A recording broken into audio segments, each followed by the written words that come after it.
Cricket দুনিয়ায় বিশ্বকাপ মাসের শুরুটা হয়েছে পাকিস্তানের ভারত ম্যাচ বয়কট দিয়ে। এবারে টুর্নামেন্ট শুরুর সময়টা একেবারেই ঘনিয়ে এসেছে। পাকিস্তানের নেওয়া ওই সিদ্ধান্তেই তারা থাকবে নাকি দৃশ্যপটে আসবে আরও কোনো বদল? অনেক দিক চিন্তা করলে বদলের প্রশ্নটা চলে আসে। পাকিস্তান সরকারের ঘোষণা আসার পর আইসিসির বিবৃতিতে সিদ্ধান্ত পুনর্বিবেচনা করার কথা বলা হয়েছে। পাকিস্তানের উপর আইসিসি কী ধরনের ব্যবস্থা গ্রহণ করার সক্ষমতা রাখে সেটাও এখানে বিবেচ্য। ভারতের সাবেক স্পিনার রবিচন্দ্রন আশ্বিন এ বিষয়ে সম্প্রতি মতামত দিয়েছেন। সেখানে তার আত্মবিশ্বাসটাও খেয়াল করে দেখুন না। নিজের ইউটিউব চ্যানেলে আশ্বিন বলেন, ১০০% খেলাটা হবে। পাকিস্তান সামনের ৪-৫ দিনে সিদ্ধান্ত থেকে পিছিয়ে আসবে। ভারতের সাবেক এই স্পিনার নিজেও ভারত পাকিস্তান ম্যাচটা দেখার জন্য মুখিয়ে আছেন।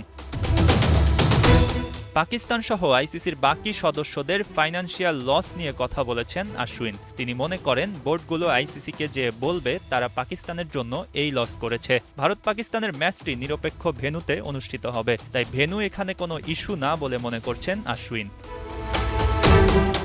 এবারের টি-20 বিশ্বকাপের আগে জল ঘোলা কম হলো না।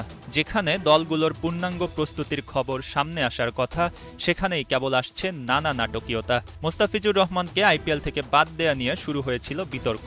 এরপর বাংলাদেশকে বিশ্বকাপ থেকে বাদ দিয়ে দেয়া আর পাকিস্তানের ভারত ম্যাচ বয়কট, সবকিছুই একটা সিকোয়েন্স ধরে ধরে এগিয়েছে।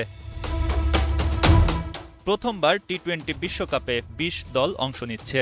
যেখানে এই বিশ্বকাপ নিয়ে আলাদা উন্মাদনা থাকার কথা ছিল, সেখানে বিশ্বকাপের বাইরেই মনোযোগটা বেশি। শেষ পর্যন্ত এবারের বিশ্বকাপে দলগুলো কেমন করে, মাঠের ক্রিকেট নাকি মাঠের বাইরের বিষয় নিয়েই আলোচনা চলতে থাকে, তাই এখন দেখার বিষয়।